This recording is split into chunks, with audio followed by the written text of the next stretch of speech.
Gostaria que aqueles que têm suas Bíblias, abrissem suas Bíblias no Evangelho de João, no capítulo 8, versículo 28 a 59. É uma larga leitura, mas eu convido para que vocês atentamente acompanhem essa leitura da palavra de Deus. João, capítulo 8, versículo 28 a 59.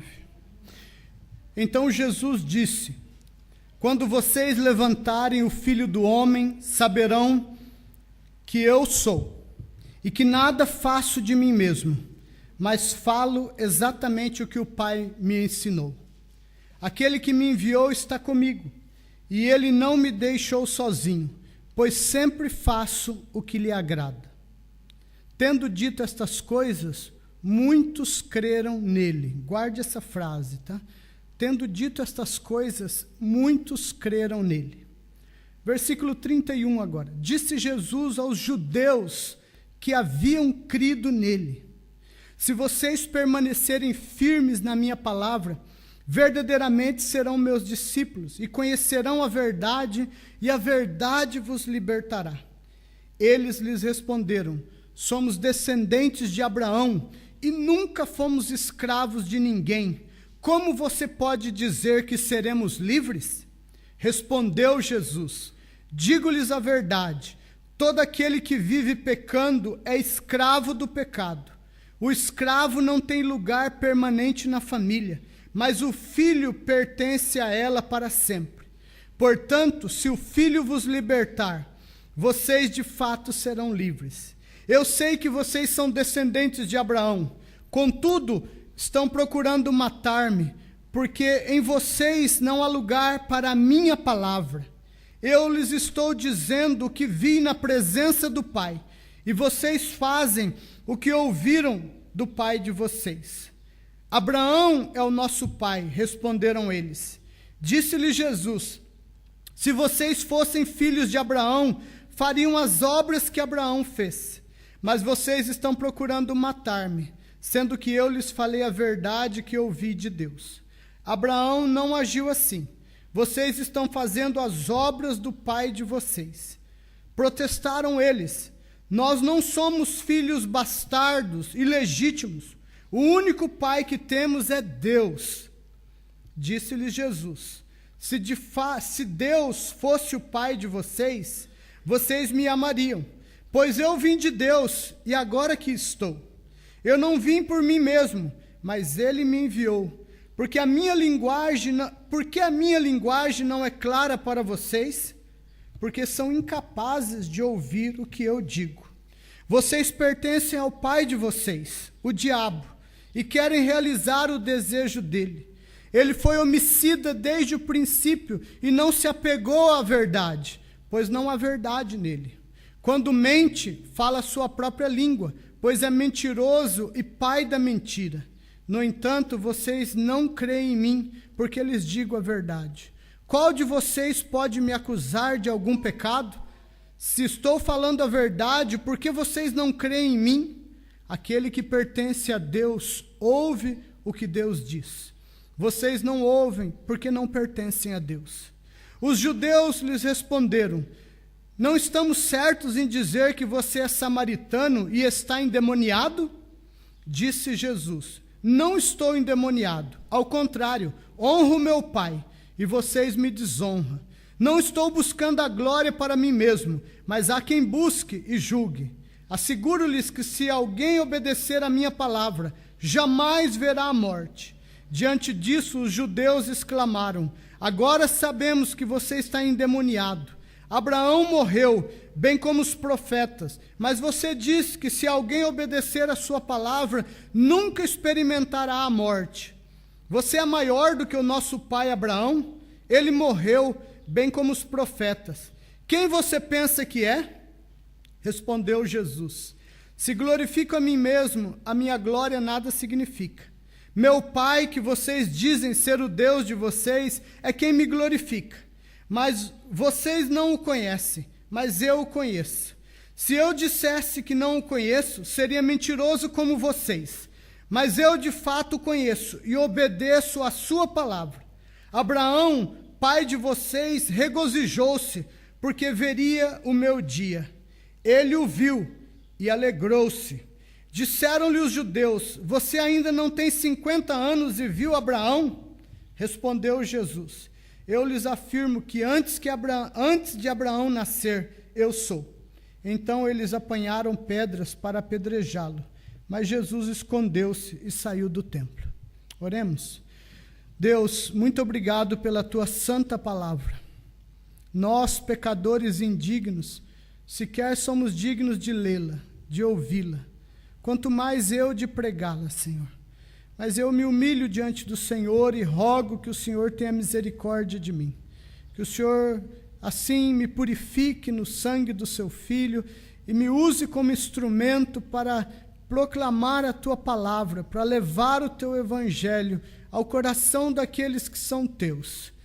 Que o Senhor assim, Deus, me use, que essa palavra chegue ao coração dos teus filhos neste lugar. E que essa palavra possa desafiá-los, transformá-los, moldá-los à imagem do Pai e do Filho, para que sejamos verdadeiramente seus discípulos.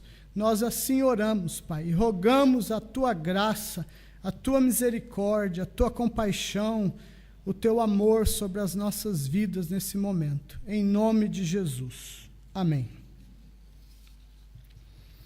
Eu estava lendo a Bíblia na minha devocional e, mais uma vez, eu passo por João.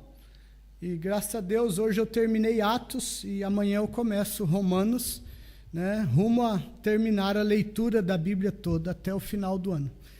Então, e quando eu li esse texto, algo novo se descortinou aos meus olhos. E eu fiquei maravilhado de ler esse texto. E eu já havia lido esse texto dezenas de vezes.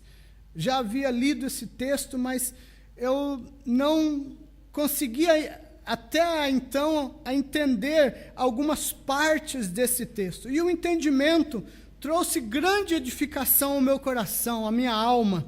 E eu gostaria de compartilhar com vocês. E eu gostaria que os teus ouvidos, o teu coração estivesse aqui e que essa palavra também pudesse ser desvelada para você, que essa palavra pudesse ser descortinada ao teu coração, que nenhum sono, nenhum cansaço, nenhuma distração roube do seu coração a palavra que Deus tem para nós nessa noite. O verdadeiro cristianismo tem sido diluído em muitas igrejas. Cada vez mais nós vemos o evangelho, que é um evangelho denso, que é um evangelho consistente, profundo, com raízes eternas, sendo diluído nos púlpitos das igrejas, para poder, de alguma forma, agradar homens, não escandalizar homens, não ofender ninguém e manter o número maior possível de pessoas dentro da igreja com uma mensagem que não seja agressiva, que não seja repugnante, mas uma mensagem que ao mesmo tempo seja suave ao coração de todos os ouvintes e possa agradar a todos e satisfazer a todos e massagear o ego de todos. Esse tem sido o evangelho que tem sido pregado na maioria das igrejas. Inclusive, um pastor conhecido meu, ele me disse: eu substituí a palavra pecado por outra palavra, Eu substituí porque a palavra pecado é uma palavra agressiva. E eu prefiro usar a palavra falhas, erros, e não pecado. Porque pecado é uma coisa que as pessoas já têm um pouco de resistência. E se eu quero comunicar o evangelho, eu preciso eliminar algumas palavras que estão desgastadas. É disso que eu estou falando. É disso que eu estou dizendo, que o evangelho tem sido diluído.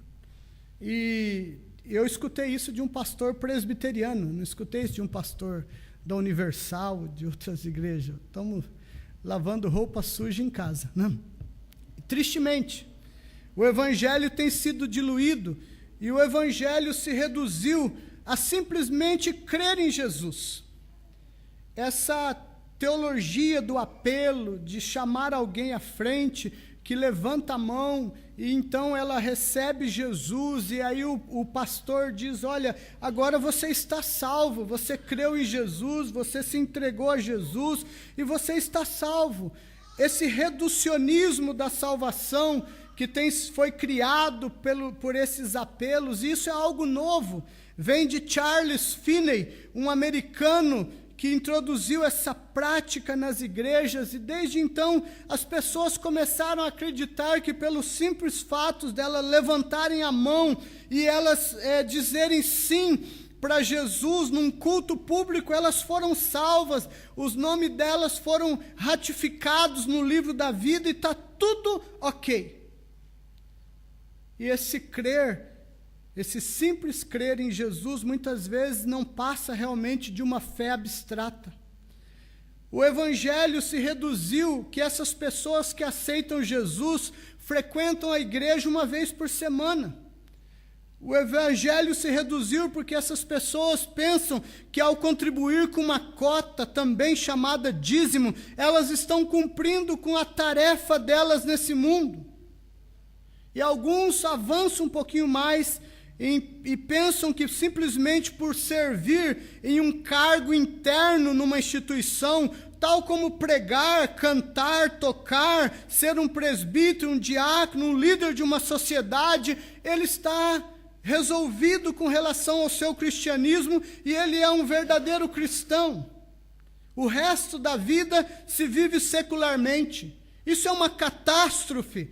Como estamos longe daquilo que Cristo veio nos chamar para sermos e fazermos. Como estamos longe. E esse texto que nós acabamos de ler é um texto que traz o discipulado a um nível profundo. E não somente a um nível de crer, como nós temos visto e encontrado na sociedade nos nossos dias. Nós lemos no texto que ao Jesus dar um sermão, e o sermão de Jesus no capítulo 6 já havia sido um sermão muito duro. Então no capítulo 8 Jesus continua falando e trazendo a mensagem de salvação. E a Bíblia diz que muitos discípulos, muitos judeus haviam crido nele. Nós lemos isso no texto que nós acabamos de ler, o verso 30 diz assim: tendo dito estas coisas, muitos creram nele. Muitos judeus creram nele. E o versículo seguinte começa dizendo: disse Jesus aos judeus que haviam crido nele. Se Jesus fosse alguém que se iludisse com uma declaração de fé, Jesus não teria dito essas palavras a seguir, porque esses homens manifestaram crer em Jesus, esses homens manifestaram ter fé em Cristo, e o Evangelho não esconde isso, o Evangelho anuncia isso, o Evangelho declara que eles creram em Cristo, que eles creram nele, e Jesus fala a eles, aqueles que haviam crido nele.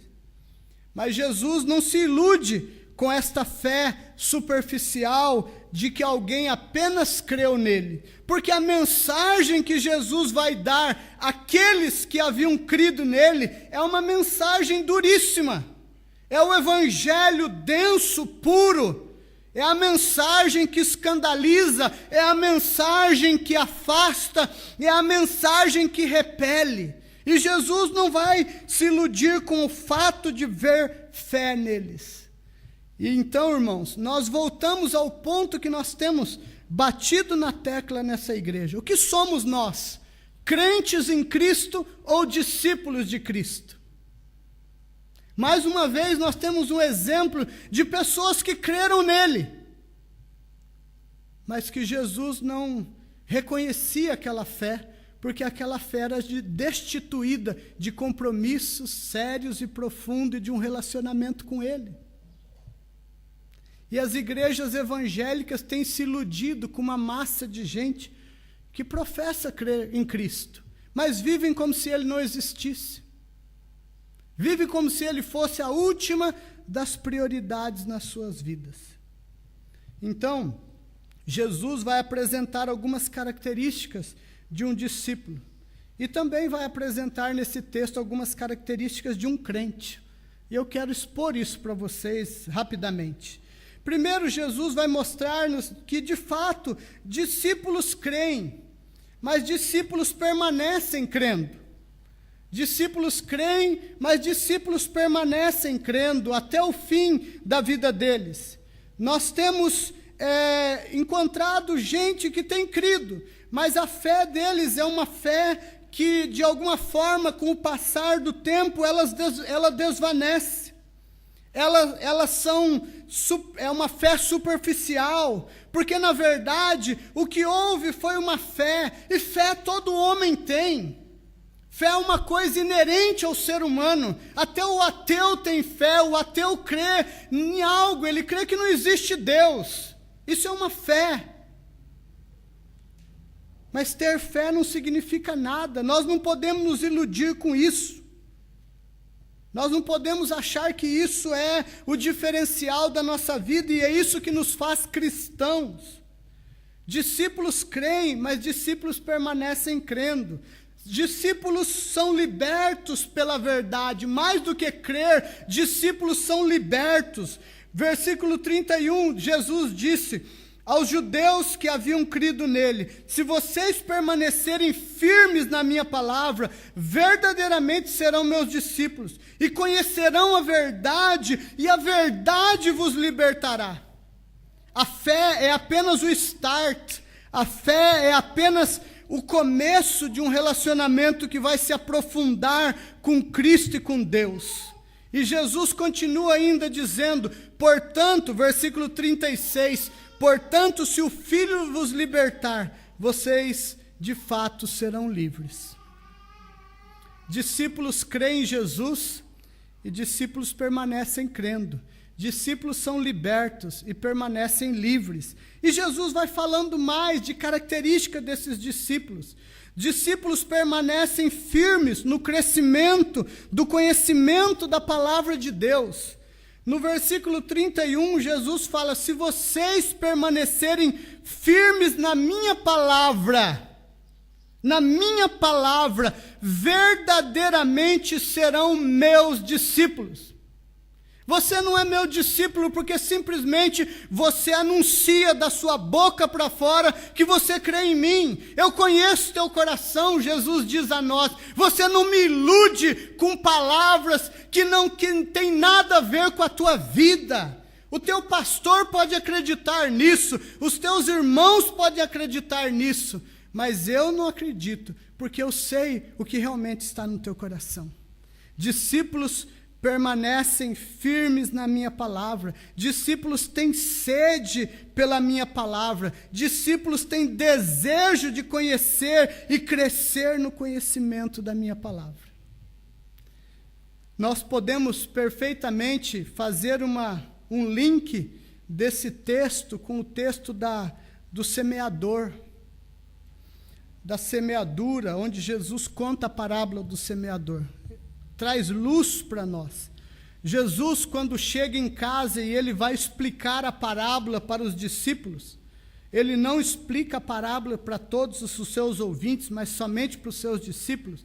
Jesus diz assim em Lucas capítulo 8, versículo 15: Mas as sementes que caíram em boa terra são os que com um coração bom e generoso ouvem a palavra e retêm e dão fruto com perseverança. E ainda Mateus, na mesma parábola, e finalmente o que foi semeado em boa terra, este é aquele que ouve a palavra e a entende, e dá uma colheita de 100, de 60 e 30 por 1. Discípulos têm sede pela palavra de Deus. Discípulos ouvem a palavra de Deus, eles se quebrantam diante da palavra de Deus, eles aceitam a palavra de Deus, eles se humilham diante da palavra de Deus, e eles obedecem, eles desejam viver e encarnar essa palavra e obedecer.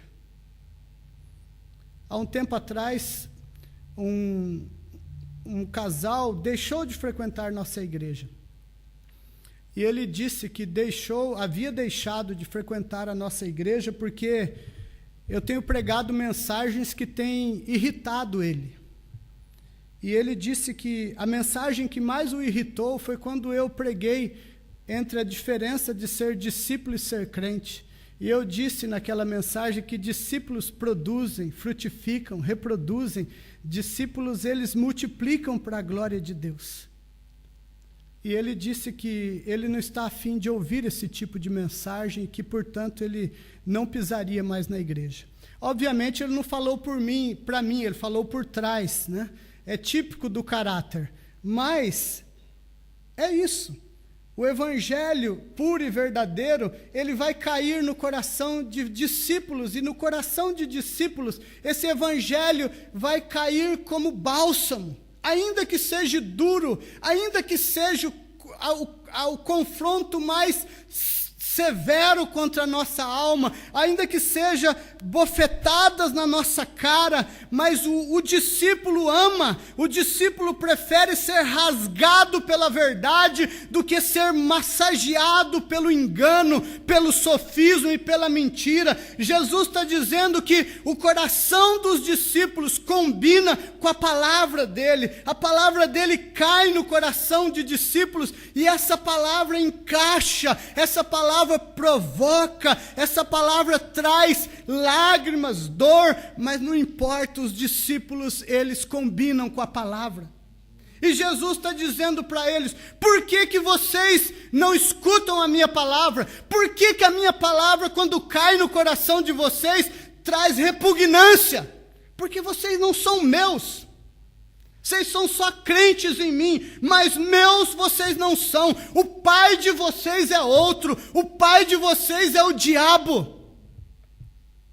Mas os meus filhos, quando ouvem a minha palavra, eles se quebrantam diante da minha palavra, eles se humilham diante da minha palavra. Que discurso mais duro que esse? E é esse discurso que no final não vai ficar ninguém, exceto os apóstolos e os discípulos. E Pedro olha para Jesus e fala: que dura palavra, Senhor. E Jesus olha para ele: você quer ir também? E Pedro responde: para onde iremos nós, Senhor, se só tu tens as palavras da vida eterna? Discípulos permanecem firmes no crescimento, têm sede pela palavra, pagam o preço de conhecer a palavra para poderem viver conforme essa palavra. Nós podemos também colher desse texto que discípulos não escolhem Cristo, mas são escolhidos por Cristo.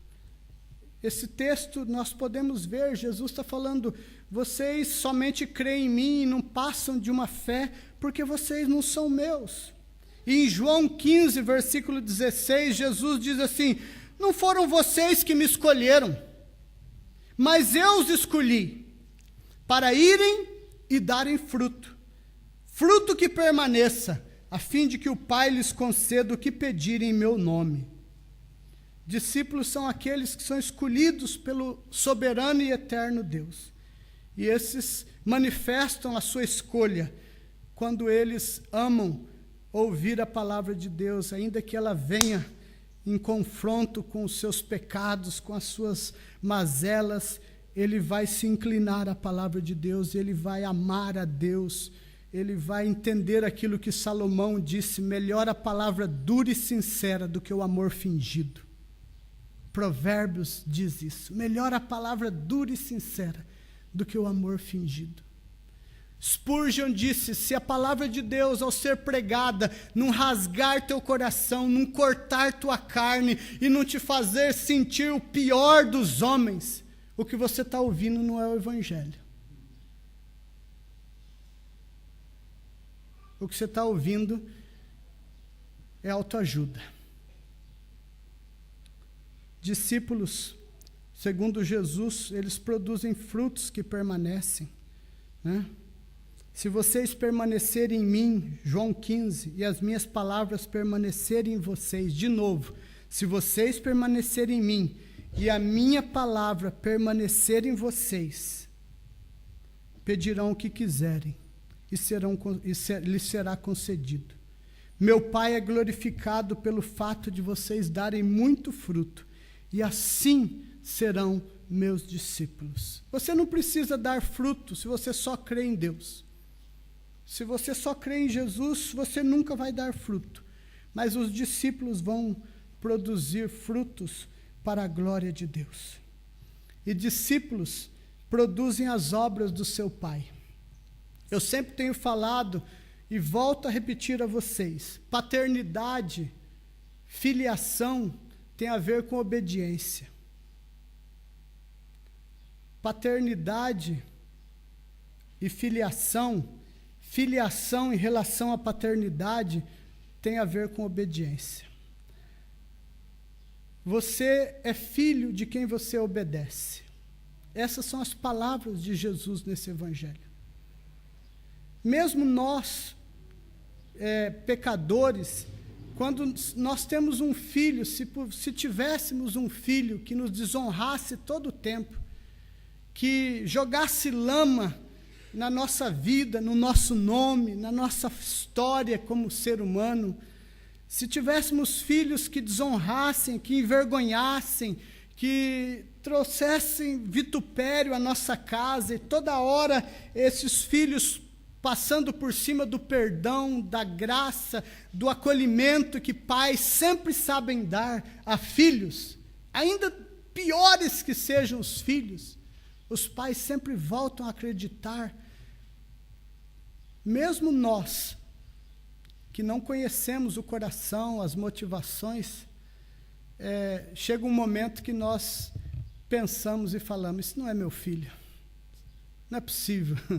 Entendeu? Eu já vi pais que lutaram, e chegar o momento dos pais não se sentirem pais, porque era tanto desonra, tanta vergonha, tanta humilhação, tanto desprezo daquele filho, daquela filha ao seu pai, que eu vi pais crentes dizerem para mim: não é meu filho, não é minha filha, não é possível, não consigo sentir isso mais de que essa pessoa seja meu filho ou minha filha.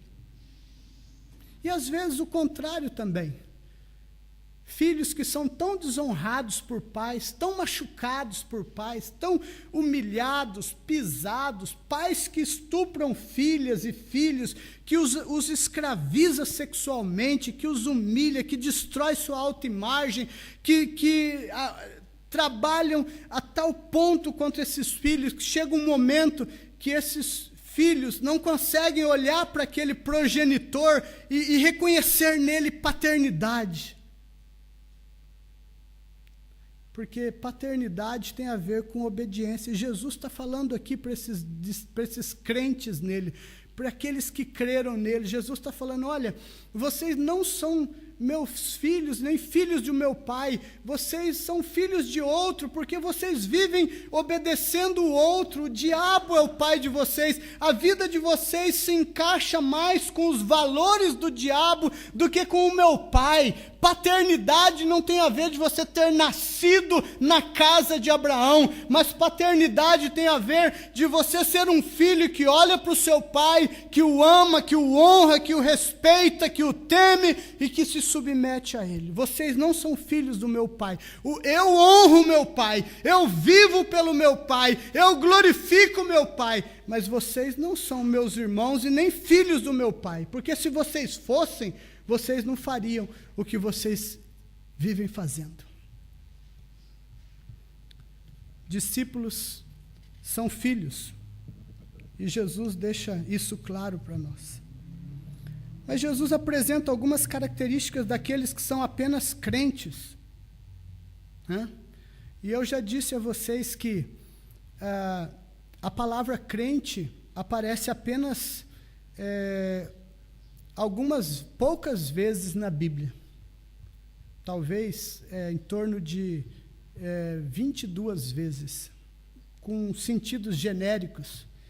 Mas a palavra discípulo aparece na Bíblia 344 vezes, colocando ênfase que Deus não veio chamar crentes somente, mas Ele veio chamar discípulos, pessoas que se conformam à imagem de Cristo, mais do que frequentar uma igreja, mais do que dizer que creem em Deus, em Jesus, mas elas vivem, elas conhecem a palavra, elas buscam o conhecimento da palavra, elas têm sede da palavra, elas amam a palavra e elas querem ser parecidas com o Pai delas. E amam o Pai, ao ponto de dar suas vidas pelo Pai. E Jesus apresenta algumas características desses que são apenas crentes. Eles apenas creem, não permanecem crendo. E nós podemos linkar isso com a parábola do semeador. Jesus diz assim, lá na parábola do semeador, em Lucas e em Mateus: este é o significado da parábola. A semente é a palavra de Deus. As que caíram à beira do caminho são os que ouvem a palavra, e então vem o diabo e tira a palavra do seu coração, para que não creiam e não sejam salvos. As que caíram sobre as pedras são os que receberam a palavra com alegria. Quando a ouvem, têm alegria, mas não têm raiz. Creem durante algum tempo, mas desistem na hora da provação. As que caíram entre os espinhos são os que ouvem a palavra, mas, ao seguirem seu caminho, são sufocados pelas preocupações, pelas riquezas e pelos prazeres dessa vida, e não amadurecem e não produzem frutos. Esses são apenas crentes, crentes temporários, crentes que sucumbirão diante das lutas, das provações, sucumbirão quando as coisas não acontecerem como eles querem, quando o Deus que eles pensam existir seja um Deus que satisfaça todos os egos deles. No momento em que esse Deus não satisfazer os egos deles, eles abandonarão a fé, eles se revoltarão contra Deus e eles murmurarão contra Deus. Por isso que o apóstolo Tiago, entendendo isso, ele diz: você crê que existe só um Deus? Faze o bem. Até os demônios creem e tremem. Fé é algo que até os demônios têm. Até os demônios creem em Cristo. E eles têm uma compreensão de Cristo mais elevada do que nós mesmos. Quando Jesus chegou na terra dos Gadarenos, o endemoniado caiu aos pés dele, com 2 legiões de demônios dentro dele, e aquelas legiões de demônio clamaram em alta voz: que temos nós contigo, ó Filho do Deus Altíssimo? Mas de joelhos, tremendo diante do poder do Eterno, do Cristo encarnado. E quando muitas vezes o que nós temos é uma fé em Jesus que não nos move a nada, não nos move a renunciar nosso pecado, não nos move a abandonar nossas mazelas, nossas carnalidades, não nos move a nos comprometermos com a missão de Cristo nesse mundo. Portanto, esse texto mais uma vez vem arrancar a máscara da fé. Se você tem por Jesus é somente fé, o discurso de Jesus é duríssimo para você.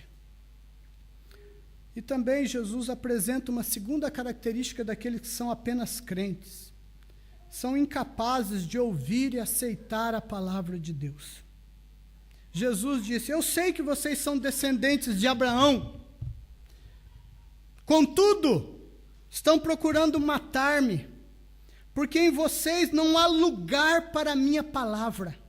A minha palavra não encaixa com vocês. A minha palavra não entra em vocês, porque não há lugar para vocês, em vocês, para a minha palavra. E Jesus continua, verso 43. Por que a minha linguagem, por que as minhas palavras não são claras para vocês?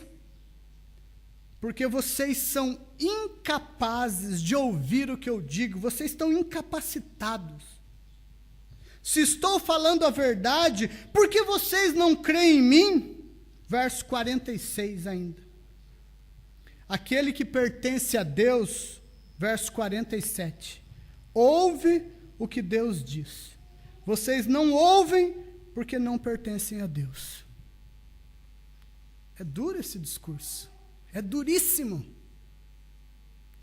Mas que bom que ele rasga a nossa carne, o nosso coração. E ele nos chama a compromissos maiores com Cristo do que somente crer nele e frequentar uma igreja. Não se iluda com isso. Não se iluda com isso. Também não pense que Jesus veio só para reformar teu caráter. Outros têm reduzido o evangelho a isso. Eu não bebo, eu não fumo, eu não uso droga, eu não traio minha esposa, meu esposo, eu pago as minhas contas e sou honesto. Eu conheço muitos muçulmanos, budistas, católicos, que fazem isso, talvez até de uma forma muito mais comprometida. E nem por isso eles vão estar na vida eterna. Sim, Jesus veio para reformar nosso caráter. Mas mais do que reformar nosso caráter, ele veio para nos levar a cumprirmos sua missão. E discípulos cumprem a missão de Cristo. Discípulos fazem discípulos. Discípulos reproduzem. Discípulos... Jesus deixou claro isso quando Jesus disse essas palavras, que eu vos enviei para que vocês deem fruto. E nisto serão meus discípulos. Se vocês derem frutos, vocês serão meus discípulos. E Jesus diz, uma árvore se conhece pelo fruto. Uma árvore má não pode dar bons frutos, mas uma árvore boa vai dar bons frutos. E vocês serão considerados pelos frutos. Vocês vão mais do que um caráter reformado. Um caráter reformado, ele vai autentificar a tua obra. Um caráter transformado vai dar autoridade para você falar do evangelho aos teus amigos e aos teus familiares. Porque se você mantiver um caráter com o velho homem e você for falar do evangelho, as pessoas vão tirar a sua máscara, a minha máscara, e elas vão dizer, se eu vejo isso na tua vida, por que você está falando isso? A nossa vida precisa autenticar a mensagem. Mas não é somente um renovar de caráter. É também o comprometimento de fazer a obra que Ele nos entregou. De servir, de usar os dons que Ele nos deu, de multiplicar, de trabalhar, de ensinar, de aconselhar, de exortar, de animar, de fortalecer discípulos nessa caminhada cristã. Essa é a missão que o Senhor entregou para nós. E eu concluo, termino com algumas perguntas que eu gostaria de fazer a você. O que você é? Crente ou discípulo? Que frutos você tem manifestado na tua vida? Quem é seu pai? Com quem você parece? Você se dá por satisfeito de dizer que crê em Deus e em Cristo? Você acha que isso é suficiente para a tua vida? Afirmar, eu criei um dia em Jesus, eu o aceitei e Ele é meu Salvador? Você acha que isso é suficiente para revelar tua salvação? Se o seu cristianismo se resume a isso, você crê que terá paz no momento em que enfrentar a morte? No momento em que a morte bater na sua porta, você vai ter paz para sorrir para ela? Ou esse momento vai ser um momento de angústia, de tristeza, de medos e de inseguranças? Crentes têm medo da morte. Discípulos sorriem para a morte. Você crê que terá paz em olhar nos olhos de Jesus no dia do seu julgamento, no dia final? Você crê que terá paz porque você fez tudo o que ele te ordenou como seu discípulo? Você tornou o nome dele conhecido e glorificou o nome dele através da sua vida? Que a palavra de Cristo em João 8, palavra duríssima, que rasga o nosso coração, mas que rasga para o bem, possa frutificar em nós. Dr. Ray Stedman, um especialista em eclesiologia, tem livros escritos sobre a igreja, comentando sobre o dom de profeta, de pregar a palavra. Ele disse uma coisa interessante, ele disse: o profeta verdadeiro é aquele que conforta o atribulado, mas ele também atribula o confortado na sua religiosidade. O profeta verdadeiro consola os atribulados, mas o profeta verdadeiro também atribula, sacode os que estão vivendo a vida confortável na religiosidade e no pecado.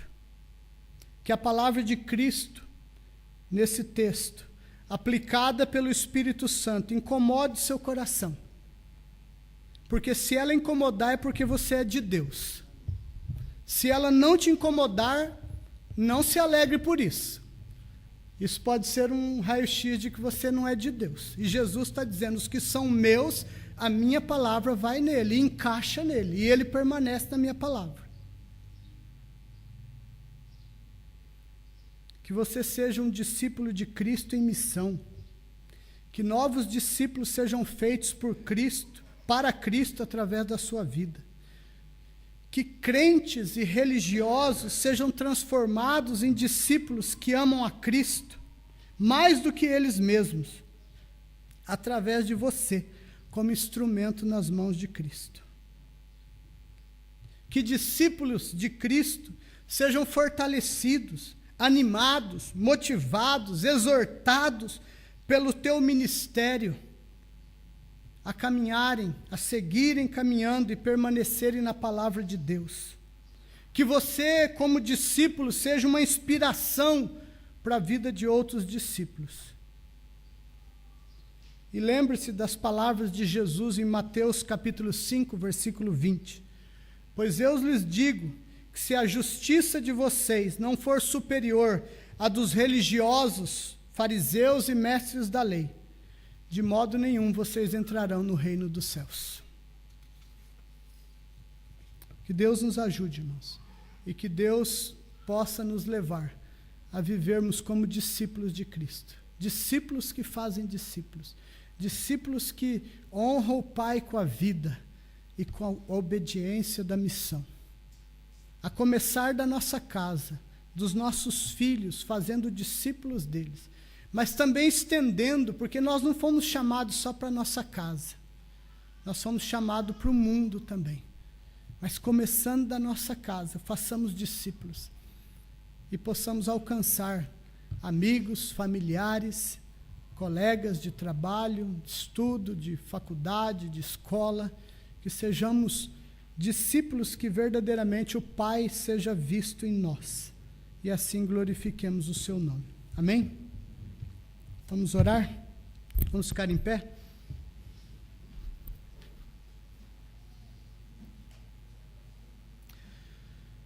Obrigado, Senhor, por essa palavra.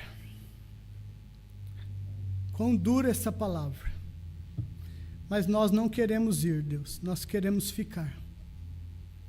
E nós queremos frutificar para a Tua glória. Nós queremos que o Filho seja formado em nós, para que nós sejamos verdadeiros discípulos de Cristo. Para isso, Senhor, que o Senhor nos livre de nós mesmos, que o Senhor nos liberte de nós mesmos, do engano do nosso coração, que o Senhor nos liberte das seduções do mundo, do mal que há no mundo. O Senhor nos liberte do mal do diabo, Senhor, e nos dê graça de guiados pela tua santa palavra, vivamos como discípulos de Cristo, honrando o Senhor, vivendo em conformidade com a sua vontade, moralmente falando, mas missionalmente também. Ajuda-nos, Pai, que os nossos frutos tragam paz ao nosso coração de que pertencemos ao Senhor, que os nossos frutos tragam esperança ao nosso coração de que verdadeiramente somos filhos de Deus, que não sejamos enganados por uma simples fé em Cristo, o que não quer dizer muita coisa, ou quase nada, mas que nós busquemos mais provas e comprovações de que de fato o Senhor nos escolheu e somos teus discípulos, Pai. Que nós lutemos pela tua glória, que nós te amemos sobre nossos próprios interesses e nós sirvamos o Senhor, porque essa é a maior glória que um discípulo teu encontrará nessa vida. Que nós encontremos alegria nisso, Senhor, mais do que nas seduções do mundo, dos ídolos do mundo, nós possamos encontrar alegria no Senhor, porque aí seremos verdadeiramente teus discípulos. Dá-nos tua graça, Deus, e aqueles que são teus, que estão nesse lugar, a tua palavra vai encaixar no coração deles, mas aqueles que não são teus, provavelmente essa palavra os vão repelir daqui, Senhor, mas que assim o teu nome seja glorificado. Em nome de Jesus, Pai. Amém.